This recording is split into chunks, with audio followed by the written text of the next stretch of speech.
Hello everyone and welcome to this video. Today I will show with you how you can delete your account on NiceHash.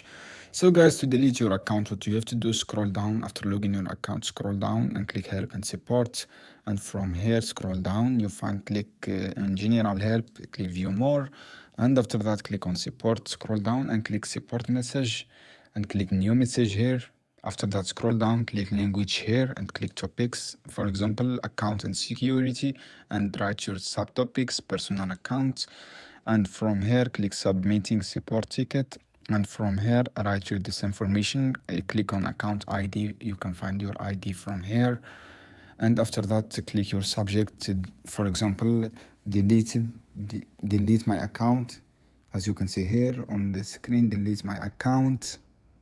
After that, guys, what you have to do, click on the question or your issue here, and if you have image or any screenshot, upload your screenshots and click submit your ticket, and you will send your ticket and you will get a reply from support. So guys, I hope this video helpful for you. See you on another video soon.